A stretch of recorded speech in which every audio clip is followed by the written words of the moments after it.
Selamat malam pemirsa, senang sekali malam hari ini kembali menyapa Anda di Indonesia Business Forum. Bersama dengan saya, Celia Alexandra pemirsa. Kita pasti dimudahkan akhir-akhir ini dengan sistem KRIS.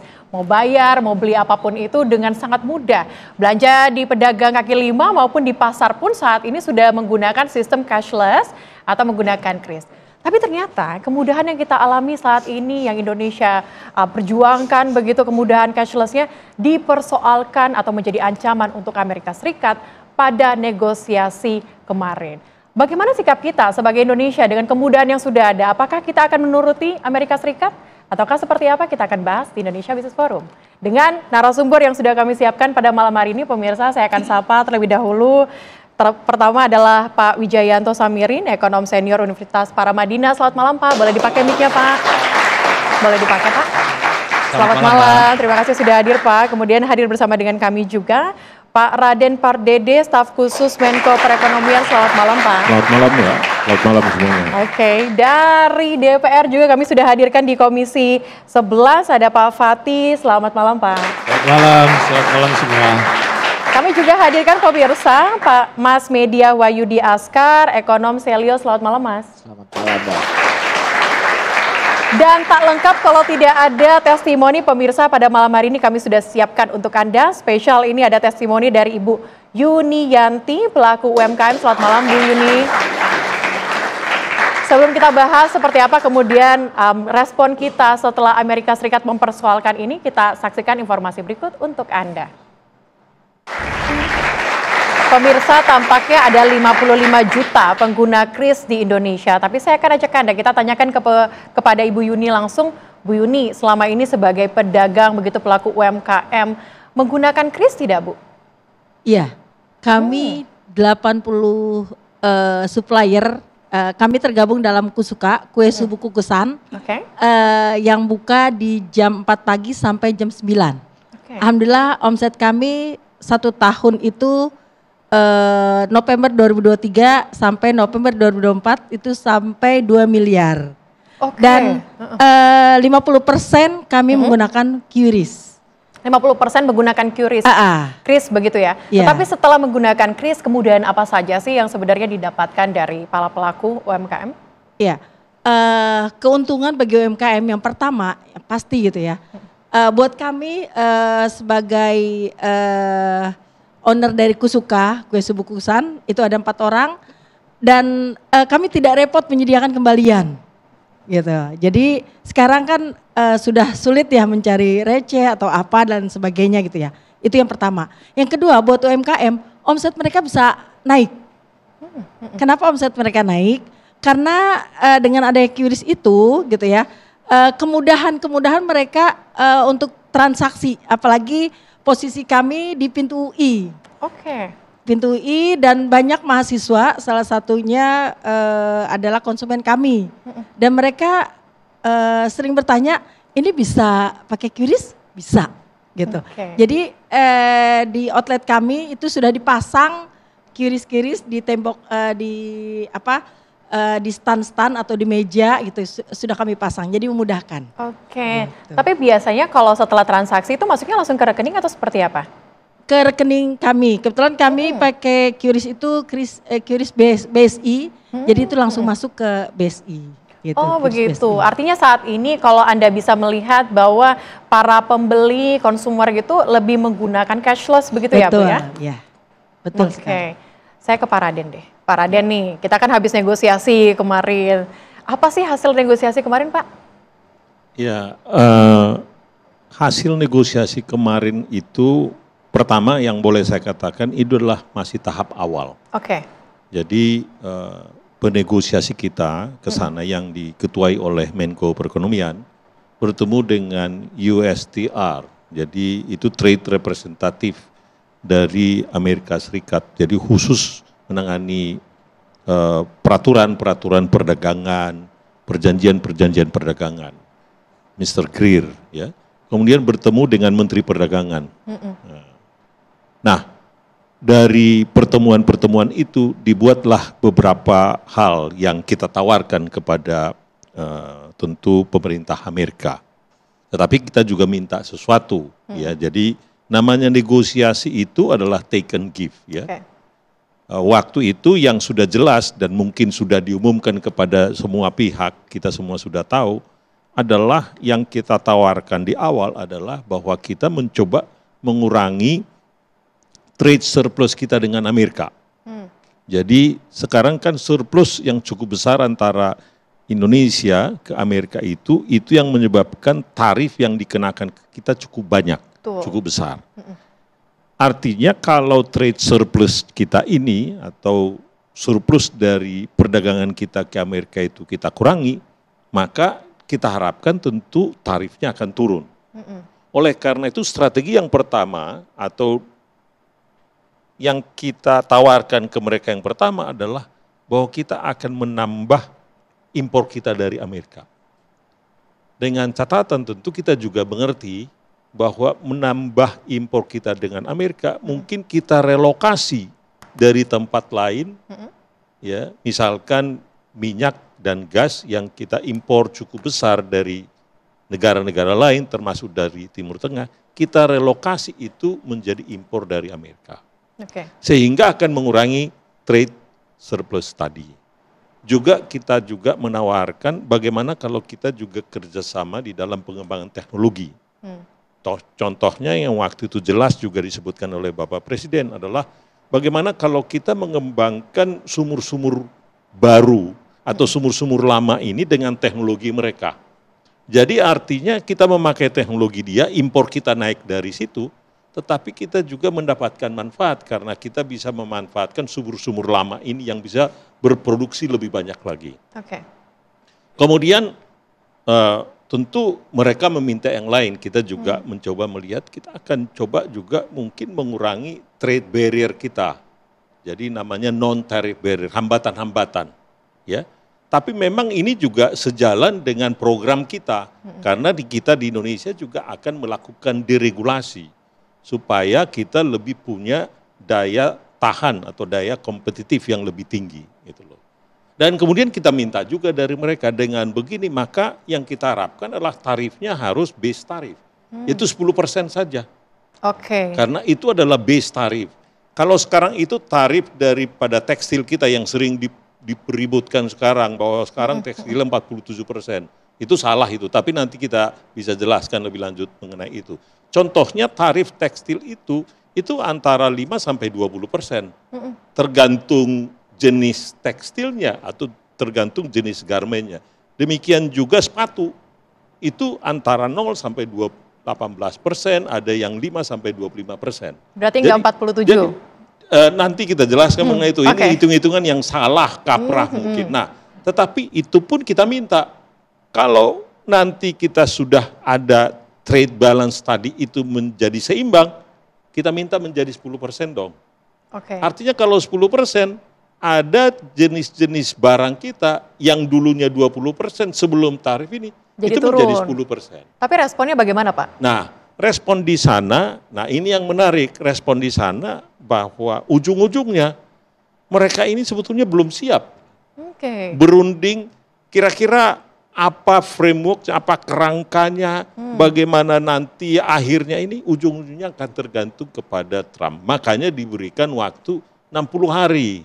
Jadi 60 hari ini kita akan melakukan hitung-hitungan di sini, kemudian coba melakukan tawaran ke sana, kita minta sesuatu. 60 hari ini nanti baru akan kemudian terlihat, mereka akan menyiapkan juga kerangkanya, kemudian nanti tetap yang memutuskan ini adalah Tuan Trump itu berarti sendiri. Butuh waktu lama begitu ya Pak Radian. Tetapi juga kalau kita lihat di berita saat ini yang dipersoalkan adalah soal KRIS dan GPN. Ini gimana nih Pak? Ya, persoalan KRIS dan GPN ini, yang mereka lihat adalah bahwa kepemilikan dari yang mengeluarkan KRIS ini, ya kan dibatasi. Dibatasi kepemilikan itu untuk asing maksimum 20%. Jadi kalau dia kepemilikannya 30%, 40%, itu tidak boleh. Waktu itu dilakukan oleh Bank Indonesia ini adalah dalam rangka bahwa ujung-ujungnya bahwa perusahaan kita harus lebih kompetitif. Mereka bisa bersaing dengan harga yang murah menyediakan fasilitas ini. Dan ternyata itu berhasil. Jadi sebetulnya sekarang dibebaskan pun itu, berdasarkan hitung-hitungan, dibebaskan pun itu mereka tidak akan mampu bersaing di situ. Karena kalau kita lihat yang memakai kris itu pecahan-pecahan kecil itu. Mana mungkin perusahaan seperti Mastercard itu main di situ, nggak mungkin. Jadi sekarang pun menurut hitung-hitungan ya, bahwa dibebaskan pun itu mereka mau memiliki 100% pun, mereka tidak mampu bertarung di situ. Sama juga dengan bank. Mereka juga ingin menguasai bank. Mana ada, coba kita lihat Citibank yang di sini sudah pergi. Mereka nggak mampu bertarung dengan bank-bank lokal. Tapi Pak Raden, ini kan dari Amerika merasa bahwa ini adalah sebuah ancaman. Tetapi ancaman untuk Amerika, tapi keuntungan untuk kita. Apakah kita harus terus mengikuti Amerika dengan menegosiasikan soal kris dan juga GPN yang menguntungkan untuk kita? Atau bagaimana persiapannya? Seperti yang saya katakan tadi, tidak perlu negosiasi di situ. Sebab seperti yang dikatakan Ibu Yuni tadi, bahwa sebetulnya di industri itu kita sudah sangat kompetitif. Seandainya dibuka pun itu, mereka tidak akan mampu bertarung di situ. Nah ini yang penting, pesan ini menjadi penting Ibu dan Bapak sekalian ya para pemirsa. Sebetulnya yang kita lihat keuntungan dari sini adalah bahwa ternyata kalau ada ancaman seperti ini, seperti yang dilakukan untuk pengembangan kris ini, bahwa ternyata kita bisa sangat kompetitif. Betul. Jadi intinya adalah dengan adanya ancaman yang kita hadapi sekarang, kita harus memperbaiki diri aja terus. Itu yang paling penting. Jadi artinya kita bisa bersaing begitu ya dengan Amerika. Itu yang paling, karena kita tidak pernah tahu ada Trump 1, ada Trump 2, ada Xi Jinping 1, Xi Jinping 3, kita nggak pernah tahu. Kita harus siap sedia untuk itu dengan memperbaiki ke dalam. Karena eksternal faktor ini kita tidak bisa kendalikan. Yang kita bisa kendalikan, kita perbaiki adalah di dalam ini. Memperkuat faktor internal begitu ya Pak Raden. Nanti kita akan coba lanjutkan dan dalami lagi, tapi usaha jeda berikut tetaplah bersama kami di Indonesia Business Forum.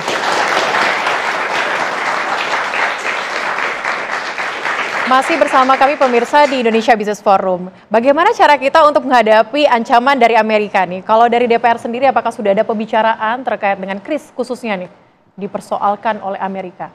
Iya, tentu kris ini kan salah satu dari bagian negosiasi yang diminta oleh Amerika Serikat kan gitu. Nah tentu kita sebetulnya terbuka. Bank Indonesia itu sudah menyatakan bahwa akan sangat terbuka kepada bentuk kerjasama dengan negara manapun kan gitu. Seperti kita ketahui juga ini kris kan sekarang sudah aktif di beberapa negara di ASEAN. Itu adalah bukti bahwa ini bukan hal yang eksklusif sebetulnya. Kita sangat terbuka untuk kerjasama dan inklusi gitu. Jadi saya pikir terlalu berlebihan kalau ini dipermasalahkan. Gitu. Tapi saya juga mau cek dari data Selio seperti apa kalau kris ini, apakah memang setiap tahunnya meningkat drastis, kemudian penggunanya juga banyak, kemudian penyumbangnya ke dalam negeri juga banyak sekali. Seperti apa Mas Media? Iya, saya kira power dari Indonesia hari ini adalah, sebagian orang bilang ekonomi ke depan soal teknologi, tapi menurut saya ekonomi ke depan adalah soal manusianya. Indonesia punya 200-an juta penduduk, dan saya kira ini yang sangat menjanjikan bagi ekonomi global ke depan. Itu kenapa transaksi kris itu terus mengalami peningkatan. Sesederhana memang karena ekonomi Indonesia bergerak. Dari Indonesia Barat ke Timur, dari kota ke desa, masyarakat mulai melakukan transaksi secara digital. Dan itu positif sekali. Bahkan tadi Ibu dari UMKM menyampaikan manfaatnya luar biasa. Dan riset kami juga menunjukkan lebih dari sekedar itu. Dengan QRIS, pedagang bisa menyimpan uang lebih lama, uangnya juga bisa lebih safe. Dan kemudian transaksi itu juga kemudian bisa digunakan untuk hal-hal yang lebih produktif. Jadi saya kira posisi masyarakat sudah jelas ya, karena waktu yang dihabiskan oleh Bank Indonesia untuk mensosialisasikan QRIS ini luar biasa effortnya. Dan hari ini kita saya kira sudah menuai hasilnya. Cuman memang kan seperti yang disampaikan oleh Pak Raden tadi memang nggak mudah begitu ya. Dan hari ini kita masih di tahap awal negosiasi. Tapi kalau istilah orang kampung saya, kalau kita negosiasi itu kan dikunyah-kunyah dulu. Jadi jangan langsung ditelan begitu. Jadi saya kira menurut hemat saya, Kementerian Perdagangan, pemerintah juga jangan mengeluarkan semua peluru rahasia kita. Karena belakangan saya lihat narasinya juga sedikit terburu-buru. Mulai dari kuota impor, TKDN, kemudian direspon cukup negatif oleh masyarakat. Saya kira ini memang ditunggu oleh masyarakat ke depan, tetapi bagi masyarakat kan sederhana. masyarakat mungkin nggak begitu memahami dengan detail proses negosiasi ini. Bagi masyarakat adalah narasinya jangan sampai apa yang sudah baik hari ini kemudian diganti. Begitu juga saya kira narasi kita terhadap perundingan Trump ini, Trump melihatnya ini sebagai proteksionisme. Tapi saya kira Indonesia bisa melihat ini sebagai sebuah kemandirian ekonomi. Karena dengan QRIS, transaksinya, datanya bisa kita pegang di dalam negeri.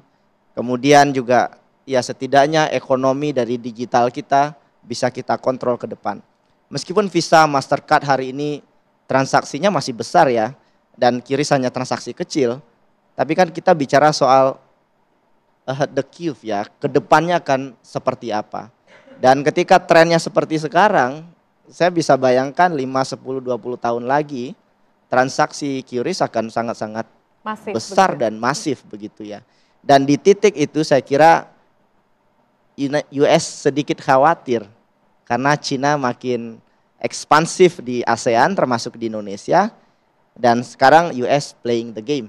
Dan menurut saya ya kita harus calm, dan saya kira Pak Raden kalem sekali tadi ya, dan mudah-mudahan begitu juga negosiasi yang dilakukan oleh Kementerian Perdagangan dan juga aktor-aktor pemerintah yang lain. Tampaknya memang Amerika ini seperti ketakutan begitu dengan Indonesia. Apa yang membuat Amerika itu takut dengan Indonesia, Pak Wija? Saya rasa Amerika tidak sedang takut dengan Indonesia, tapi dia ingin memanfaatkan setiap kesempatan untuk benefit bagi mereka. Seperti misalnya apa yang dinegosiasikan terkait dengan QRIS. Saya rasa di belakang poin-poin itu semua adalah Visa dan Master. Tapi kita harus lihat, pasar QRIS, Visa Master itu beda. Visa Master punya market sendiri, jumlah usernya di Indonesia 18 juta dan terus bertumbuh. Rata-rata 2,5% per tahun. Transaksinya 450 triliun dalam setahun. Bayangkan saja, fee mereka kan antara 1,8% sampai 2,5%. Anggap saja 2%, itu sudah 9, sekian triliun. Nah, mereka melihat market yang diambil oleh QRIS ini luar biasa. Walaupun sebenarnya tidak bersaing ya. Tahun lalu 650 triliun. Tahun ini bisa 1.000 triliun. Tetapi seperti yang disampaikan oleh Pak Raden tadi, sebenarnya kalaupun Visa dan Master dipersilahkan masuk di QRIS, dia juga mungkin tidak tertarik. Kenapa? Transaksi dengan nilai di bawah 500.000 UMKM itu 0%. Kemudian transaksi yang besar itu maksimal hanya 0,7%. Kemudian transaksi sosial, sekolah, rumah sakit itu 0%. Apa mau Visa dan Master yang terbiasa main dengan margin, dengan fee 2,5% masuk ke sana? Pasti tidak. Saya curiga ini hanya bargaining chip. Kalau negosiasi kita perbanyak tuntutan-tuntutan yang kita yakin mereka tidak bisa deliver. Sehingga Anda nggak deliver ini ya, tik. Anda nggak deliver ini ya, tik. Sehingga saya meminta sesuatu yang Anda harus deliver. Jadi ini merupakan bagian dari praktek negosiasi. Kembali Visa Master. Kalau kita keluar negeri, orang Indonesia masih pakai Visa dan Master. Dan satu hal yang barangkali mereka takutkan, saya sepakat dengan mass media. Karena QRIS ini kan kemudian bisa terhubung antar negara. Jadi keluar negeri pun kita tidak perlu pakai Visa dan Master. Ini sudah mulai di ASEAN. Kita bawa QRIS bisa ke seluruh negeri. Betul. Dan ini dari sisi devisa luar biasa. Kenapa? Uangnya tetap di Indonesia di net off antar negara. Jadi ketergantungan terhadap US dollar barangkali juga menurun. Karena ini kan sebenarnya transaksi pakai local currency. Jadi ada begitu banyak hal yang dikhawatirkan Amerika, tetapi dalam kaitan dengan apa yang kita bahas ini, mereka sedang aji mumpung saja. Mereka sedang mencoba menekan, memaksimalkan setiap kesempatan untuk benefit mereka. Memanfaatkan kesempatan begitu ya dengan segala tuntutan-tuntutan yang ada begitu Pak Wija. DPR kedepannya akan seperti apa nih Pak Fatih? Apakah akan memanggil instansi terkait untuk membicarakan hal ini, kemudian memberikan respon kepada Amerika atau seperti apa? Ya tentu kita mendukung pemerintah. Kita percaya bahwasanya pemerintah sekarang sedang melakukan effort sebaik mungkin untuk kepentingan negara kita. Sehingga tentu ke depan ya tetap dilakukan komunikasi secara rutin dengan mitra-mitra kami kan, khususnya terkait ini dengan Kementerian Keuangan dan juga kalau Kris ini kan dengan Bank Indonesia gitu. Kita pastikan dan kita support. Kenapa? Karena memang ini adalah sebuah hal solusi yang sangat baik. Tadi sudah kita dengarkan bagaimana Kris ini sangat bermanfaat bagi masyarakat, memudahkan kan gitu. Sehingga tidak ada alasan untuk tidak mendukung itu. Oke. Tapi kalau dari DPR sendiri, arahnya seperti apa? Saat ini kita berada di tengah-tengah nih, antara Cina dan juga Amerika. DPR ada responnya, apakah kita harus berpihak kepada siapakah atau bagaimana? Ya, kita ini kan memang di dalam konstitusi sudah jelas bahwa kita ini kan negara yang netral ya. Kita tidak berfaksi kepada manapun, tetapi terkait dengan sikap ini ya tentu mana yang paling menguntungkan. Seperti kita ketahui bahwa Indonesia ini adalah anggota tetap BRICS. Kita ini adalah anggota tetap BRICS, tetapi ketika hal seperti ini terjadi kita sangat sangat berkeinginan dan juga sangat menyambut positif bahwa negosiasi ataupun komunikasi yang baik dilakukan dengan negara Amerika Serikat. Intinya kita terbuka untuk melakukan kerjasama yang baik dengan semua negara, saling memberikan manfaat gitu. Tapi tentu ya kepentingan nasional harus kita kedepankan kan seperti itu. Oke. Kita terbuka untuk semua pembicaraan dengan negara manapun begitu ya. Tetapi ada ancaman dari Cina bahwa negara yang kemudian berpihak kepada Amerika Serikat akan mendapatkan ancaman dari Cina. Kita akan bahas lebih lanjut usai jeda berikut, tetaplah bersama kami. Enggak, soalnya orang tuh kadang kesini nyamperin, nanya dulu tuh, Bang bisa pakai kris Bang gitu. Oh nggak bisa, nggak jadi makan dong. Jadi kita mah kalau pakai kris kan bisa. Kita mah jangan ngikutin orang-orang luar gitu, memperlemah ekonomi kita sendiri sebenarnya. Ya mudah-mudahan dipertahankan aja tuh. Kalau saat ini sih lebih banyak pakai QRIS ya, karena pertama simpel.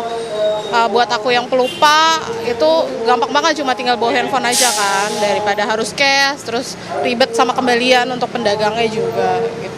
Seringnya sih QRIS ya, karena lebih mudah dan gampang. Kalau cash itu kita harus ke ATM dulu, ambil dulu, ngantri dulu, itu makan waktu ya. Semoga nggak terjadi ya, karena itu kitanya juga kerepotan, nanti pakai apa kita nggak tahu, karena QR ini juga udah fleksibel buat kita semua ya. Oh sering pakai QRIS. Kalau QRIS itu lebih mempermudah transaksi, karena kalau cash kan kita kadang-kadang untuk terutama kalau nggak uang pas kan harus kembalian dari receh, itu yang kadang-kadang. Ya pemirsa, selama ini memang Indonesia berada di non-blok atau di netral begitu ya. Kita tidak memihak siapapun, kemudian kita selalu mengedepankan komunikasi. Tetapi di masa perang tarif saat ini apa yang harus kita lakukan? Apakah kita akan cenderung ke Amerika Serikat? Apakah kita akan berpihak kepada Cina? Saya akan minta pendapat dari para ekonom yang hadir pada kesempatan kali ini. Mas Pak Wija dulu. Pak Wija mungkin bisa disampaikan apa plus minusnya kalau kita ke Amerika dan juga kita ke Cina? Ya, dua-duanya adalah partner penting kita. Adalah partner dagang terpenting. Walaupun kalau dari sisi surplus, Amerika jauh lebih penting daripada Cina. Nah dalam situasi seperti ini kita harus confident. Indonesia itu sesuatu yang menarik. Kita punya pasar yang luar biasa besar yang sekarang seluruh dunia sedang mencari. Kita punya sumber daya yang luar biasa besar, natural resources yang luar biasa besar. Dan kita adalah sosok yang disegani di kawasan. Jadi posisi-posisi ini mestinya harus kita optimalkan. Posisi kita seperti apa? Dalam situasi seperti ini, kita sebaiknya menikmati pertarungan mereka antara Cina dan Amerika. Jangan ikut bertarung. Kalau ada dua gajah bertarung, tadi kata Pak Raden, rumput yang binasa, gitu kan? Jadi kita jangan masuk ke pertarungan, karena di dalam konteks ini kita adalah kancil atau kita adalah rumput. Tunggu saja, lihat pertarungan, kita negosiasi, tetapi buying time, jangan make decision too early. Kita tunggu dengan Amerika ini, Vietnam apa dealnya, Thailand apa dealnya, India apa dealnya, begitu ya. Kemudian apa yang mereka lakukan menjadi referensi bagi kita. Jadi kita negosiasi awal dengan Amerika itu bagus, menunjukkan kita serius dan kita siap. Tapi dealnya kalau bisa di paling akhir. Jadi jangan berpihak ke Cina, juga jangan berpihak ke Amerika. Kalau lihat apa yang disampaikan oleh Presiden Xi, bahwa dia akan mempanis retaliasi kepada siapapun yang nego dengan Amerika dan merugikan Cina. Nah ini harus kita perhatikan betul-betul. Apakah kita juga harus menjalin komunikasi dengan Cina? Saya rasa begini, dalam situasi seperti ini kita harus menjalin komunikasi dengan semua negara, siapapun itu. Justru ini saat yang tepat. Kenapa? Ketika seluruh dunia merasa senasib, sepenanggungan, merasa sama-sama menjadi korban bully Mr. Trump, ini perasaan ini membuat ketemu itu makin mudah. Contoh, sejak kapan Korea Selatan, Jepang, Cina itu bertemu membahas strategi dagang? Tidak pernah, mereka itu bersaing selama ini. Tapi gara-gara Trump mereka bersatu. Ini justru bisa berkah bagi kita. Gara-gara Trump, EU SEPA dengan EU, saya rasa itu akan semakin mudah untuk terwujud. FTA dengan banyak negara yang selama ini masih merupakan PR yang belum tuntas, kita dorong semua. Karena begini, yang punya kepentingan untuk memperluas kerjasama dagang itu bukan hanya Indonesia, tapi juga negara-negara lain kecuali Amerika Serikat. Baik. Saya ke Pak Raden. Pak Raden, kita mendapatkan berita bahwa apakah benar Indonesia nantinya akan berpihak ke Cina daripada ke Amerika? Jelas tidak. Ya, kita seperti yang kita tahu semua, kita adalah dari konstitusi kita pun, kita adalah negara yang non-blok. Kita nggak ingin masuk kepada dua kekuatan ini, artinya masuk ke Cina atau masuk ke Amerika. Jadi kita menjaga jarak yang kedekatan, jarak yang sama kepada keduanya. Jadi apa yang dikatakan oleh Cina itu artinya kita melakukan pendekatan dengan Amerika, kita punya kedaulatan. Ya, tidak akan didikte oleh Amerika. Tentu seperti yang saya katakan tadi, apa yang kita bisa berikan, apa yang kita tidak bisa berikan, apa yang kita minta, kita punya itu. Jadi benar tadi, kartu itu kita tidak akan buka semuanya. Ada yang memang sudah terbuka, yang paling mudah dilakukan, silahkan itu. Tapi kita tidak akan membuka ini semua. Di sisi lain, kita juga berkomunikasi dengan Cina. Kita tentu tidak beritahu dengan siapa kita bicara, ya. Mereka juga meng-approach kita ke sini. Karena biar bagaimanapun seperti yang dikatakan tadi ini, kita juga diperhitungkan mungkin bukan menjadi the great power kita, tetapi kita mungkin the middle power. Kenapa? Dari sisi ekonomi, dari sisi penduduk, dari sisi geopolitik di ASEAN, kita cukup berpengaruh. Jadi kita diperhitungkan, dalam arti itu kita tidak akan mau didikte Cina, dan kita juga tidak akan mau didikte Amerika. Oke, baik. Mas Media, di tengah kondisi perang tarif saat ini, apakah kita harus melakukan diversifikasi? Tidak hanya mungkin berfokus kepada Cina dan juga Amerika saja, tetapi juga menjalin dengan negara-negara lain menurut Anda? Iya, saya kira betul sekali. Karena seperti disampaikan oleh Pak Wija tadi, kita mungkin bisa tenang, lihat pertarungan, tapi kita bisa lihat kebun belakang rumah kita. Kita lihat kondisi ekonomi tanah air, bagaimana fiskal kita, bagaimana penggunaan APBN kita, termasuk insentif ke sektor-sektor swasta. Karena yang ditunggu oleh pelaku usaha hari ini, khususnya yang terdampak tarif Trump, mereka menunggu apa insentif dari pemerintah, apa jalan keluar yang diberikan oleh pemerintah. Kalaupun dilakukan diversifikasi ekspor, insentif regulasi, insentif fiskal seperti apa yang bisa dilakukan. Dan ini masih banyak PR ke depan saya kira. Sempat ada opsi Singapura, tapi Singapura sangat berbeda sekali karakter pasarnya dengan US dan China. Ada pasar di Middle East yang juga kita bisa optimalkan tentu saja. Tapi lagi-lagi ini mensyaratkan negosiasi perdagangan yang kuat. Dan pada saat yang sama ekonomi nasional kita juga bertumbuh. Industri juga harus kuat. Maka ini juga jadi trade-off. Ketika TKDN, kuota impor juga sekarang terus menjadi perdebatan. Juga jangan sampai kita terjebak di permainan ini justru melemahkan industrialisasi kita di tanah air. Jadi kita juga harus melihat ke belakang, melihat ekonomi kita hari ini. Oke, harus fokus kepada internal begitu. Pak Fatih, kalau tadi dari beberapa pandangan ekonom, dari Pak Raden juga bahwa kita tidak boleh terburu-buru lah dalam negosiasi kali ini. Apakah ini juga yang disarankan oleh DPR atau seperti apa? Iya betul, kami sepakat dengan pemerintah. Tentu ini adalah sebuah proses yang jangan diharapkan selesai instan. Karena harus kita ingat bahwa ini bukan hanya masalah Indonesia saja, ini masalah Amerika ini dengan seluruh dunia bisalah kita katakan. Sekarang sekutu terdekatnya pun seperti Kanada, ya kan, Eropa itu justru mengalami hal yang jauh lebih buruk kan gitu. Mereka sudah terang-terangan perang kan gitu. Nah, tadi saya ingin sedikit menyambung yang dikatakan Pak Wija tadi, betul bahwa ini harus dijadikan sebuah peluang sekarang kita untuk melakukan diversifikasi. Ketika semua negara ini sekarang mencari jalur alternatif, ini kan jadi cepat ketemunya, kan gitu. Beberapa waktu lalu saya ada di pertemuan antar parlemen, di situ terlihat sekali sangat agresif. Jadi negara-negara Eropa itu banyak sekali yang meminta pertemuan bilateral dengan kita. Dari Asia Tengah, dari Middle East. Nah ini merupakan sebuah peluang. Jadi betul, jadi Amerika betul adalah sebuah pasar yang penting.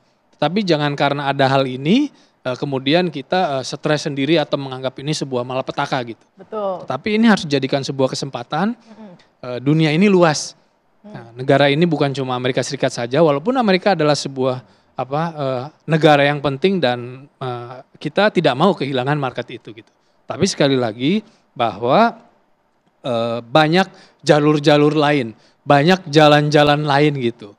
Ketika satu pintu tertutup, 1000 pintu akan terbuka. Gitu. Oke, tambah silakan Pak. Tadi yang disebutkan itu sangat benar sekali. Kalau kita lihat sumbangan daripada Amerika terhadap dunia, dulu pernah menjadi 30% dari seluruh PDB dunia. Sekarang sebetulnya tinggal 17%. Jadi sudah jauh berkurang. Artinya kalau tadi saja, artinya kalau Amerika ini benar-benar nanti mau memisahkan diri, keluar dari seluruh perjanjian dagang dunia, berarti jangan-jangan yang 83% ini kompak, ini sudah cukup sebetulnya antar kita saja melakukan perdagangan. Mungkin yang WTO, yang World Trade Organization itu World Trade Organization without Amerika. Bisa saja begitu. Dan itu kita masih bisa hidup dengan 83% dari total dunia kan. Dia mau memisahkan sendiri.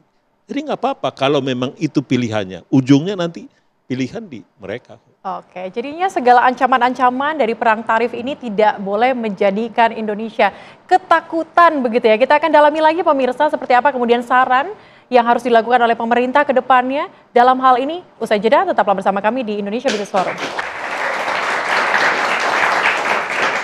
Ya pemirsa, meskipun kita tidak harus terburu-buru mengambil keputusan dalam negosiasi ini, tetapi yang juga menjadi perhatian kita adalah kekhawatiran terkait dengan pertumbuhan ekonomi di Indonesia saat ini. Prediksi dari IMF bahwa ekonomi Indonesia akan turun ke 4,7%. Ini apakah benar? Saya akan coba elaborasi hari ini dari Pak Wija dulu. Pak Wija, terkait dengan ekonomi kita yang akan turun dari 5% ke 4,7%. Menurut Anda aspek apa saja yang mendasari ini? Apakah memang perang tarif? Iya, saya lihat turun ke 4,7 itu adalah forecast yang sangat realistis ya. Bahkan IMF itu dalam banyak kesempatan terlalu diplomatis, sehingga angkanya cenderung lebih bagus dari realisasinya, kecenderungannya seperti itu. Menurut saya, ini harus menjadi masukan penting bagi pemerintah. Dalam konteks ini saya mengusulkan pemerintah melakukan modifikasi program. Rekalibrasi program-program besar yang mahal, boros anggaran, dan orientasinya jangka panjang. Kita ubah, direkalibrasi, dialokasikan sebagian resourcesnya. Itu tidak dibatalkan atau ditunda ya, tetap jalan, tapi size-nya dikalibrasi, resourcesnya, anggarannya dipindah untuk program-program jangka pendek yang berdampak langsung pada penciptaan lapangan kerja, pada penciptaan daya beli. 4,7% itu memang tidak terlalu rendah. Tapi bagi Indonesia impact-nya luar biasa. Akan banyak pengangguran, daya beli yang sudah turun akan semakin turun, akan ada unhappiness yang masif. Jadi alokasinya kemana saja? Kembalikan itu sebagian ke KL, kembalikan itu sebagian ke Pemda. Contoh kasus, Kementerian PUPR. Sekarang ini ada ribuan kontraktor kecil yang berhenti beroperasi. Puluhan ribu vendor, ratusan ribu tenaga kerja konstruksi yang berhenti bekerja. ini harus dikembalikan lagi, dihidupkan lagi. Belum lagi program-program yang lain. Itu usulan saya, Mbak. Oke, baik. Selios, apakah juga memprediksi hal tersebut, mass media akan ada penurunan dari pertumbuhan ekonomi? Ya, pada saat Pak Prabowo memimpin, sebetulnya kondisi ekonomi makro cukup optimis ya. Tapi seiring berjalannya waktu, beberapa bulan terakhir, pasar confidence-nya terus menurun. Tapi saya melihat di sektor real, dari kepercayaan masyarakat atas tata kelola fiskal kita itu sangat rendah sekali. Kita tahu ada program efisiensi anggaran, meskipun secara ide luar biasa dan bisa menyimpan anggaran cukup signifikan, tetapi kemudian digeser ke MBG yang hari ini juga luar biasa kacau. Dan beberapa waktu terakhir ada ide terkait koperasi desa merah putih yang juga triliunan rupiah. Ini program-program kerja yang mengambil dana APBN termasuk APBD dan bahkan dana desa yang kemudian dikejar untuk program-program ambisius yang saya kira IMF melihat ada kondisi bahwa program ini mengalami kegagalan untuk menciptakan lapangan kerja, mengalami kegagalan untuk menciptakan penurunan kemiskinan. Saya kira ini yang saya sepakat dengan Pak Wijaya yang harus dievaluasi oleh pemerintah dan pemerintah harus terbuka karena kebijakan yang baik itu adalah kebijakan yang jujur dan kebijakan yang terus berubah. Kalau memang ada yang terus dirubah, kenapa tidak? Jadi jangan sampai analogi terakhir saya, Indonesia itu seperti kapal Titanic. Nggak tahu dan tidak mau jujur bahwa kapal ini akan tenggelam. Dan ketika tenggelam, saya khawatir sekocinya hanya cukup untuk orang-orang super kaya. Dan sebagian masyarakat bawah kemudian akan terjebak di dalam kesulitan. Pak Fatih mau menanggapi? Silakan Pak. Ya, jadi menurut saya kurang tepat juga yang disampaikan oleh Mas Media. Bahwa memang IMF memberikan sebuah proyeksi penurunan. Itu saya pikir bukan karena kondisi-kondisi yang tadi disebutkan, MBG berantakan dan lain sebagainya. Pertama, itu adalah sebuah forecast yang belum tentu benar. Kan gitu. Dan kedua, turbulensi yang kita alami sekarang ini mostly karena apa yang terjadi khususnya keputusan-keputusan ekstrim daripada Amerika Serikat kan gitu. Nah, tadi yang disampaikan bahwa sekarang pemerintah melakukan upaya-upaya realokasi ya Pak ya, bukan efisiensi. Jadi realokasi daripada program yang tadinya tidak berkontribusi ataupun tidak berefek kepada ekonomi, khususnya yang di bawah, ini direalokasikan kepada program-program lain yang bisa berefek langsung, kan gitu. Seperti MBG itu, MBG adalah sebuah program yang sangat baik menurut kami gitu. Karena banyak sekali di daerah-daerah khususnya para pelajar ataupun siswa yang tidak mendapatkan nutrisi yang baik. Kalau kita mau generasi penerus ini ataupun anak-anak muda ini mendapatkan kualitas belajar yang baik, ya tentu kan masukan nutrisinya juga harus cukup kan gitu. Nah, MBG ini mungkin di satu dan beberapa tempat ini mengalami permasalahan. Ini wajar-wajar saja karena ini adalah sebuah program baru yang dijalankan secara masif se-Indonesia kan gitu. Sehingga kalau ada beberapa titik yang kemudian bermasalah bukan berarti programnya yang berantakan. Tetapi ini adalah sebuah proses dan saya sangat yakin bahwa ke depannya program MBG ini ketika nanti sudah berjalan dengan baik gitu, sudah terbiasa, sudah terbangun, ini akan menjadi sebuah kontributor kepada ekonomi khususnya di daerah. Oke, baik. Pak Raden, persiapan dari Indonesia kemudian untuk menghadapi ini seperti apa? Pertama-tama saya mengucapkan terima kasih juga atas masukan maupun kritikan ya. Kita kan harus terbuka terhadap itu semua supaya ini adalah proses demokrasi ya yang membuat kita makin matang. Yang kedua adalah saya pikir seperti yang kami katakan tadi, kita harus melihat ini opportunity. Jadi kita melihat ini adalah kesempatan untuk memperbaiki diri seperti yang saya katakan tadi karena kita tidak tahu apakah akan ada nanti orang-orang yang aneh-aneh yang datang ke depan ini. Saya katakan tadi faktor eksternal kita tidak bisa kendalikan. Oleh karena itu yang kita lakukan adalah perbaiki diri sendiri di sini. Dan yang berikutnya adalah dalam situasi begini ruang kita untuk melakukan kesalahan itu harus makin kecil. Jadi benar-benar harus direncanakan semuanya dengan baik, ditata dengan baik ya. Dan yang paling penting juga kita harus kompak. Jangan dalam situasi begini kita juga berantem. Ya.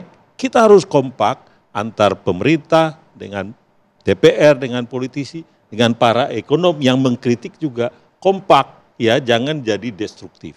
Itu sebetulnya intinya. Kalau itu kita lakukan, kita akan mampu melewati badai ini. Oke, baik, kita mampu untuk melewati badai ini, nanti kita tunggu ya. Seperti apa kemudian hasil negosiasi yang memang masih terus berlangsung, apakah nanti Indonesia ini kita akan tetap terus untuk memperkuat ekonomi kita di dalam negeri. Terima kasih para narasumber hari ini yang sudah hadir di Studio TV One. Terima kasih juga Ibu Yuni dan juga adik-adik mahasiswa hari ini sudah hadir di Studio TV One. Dan pemirsa, demikian Indonesia Business Forum pada malam hari ini. Saya Celia Alexandra, kita ketemu lagi pekan depan. Sampai jumpa.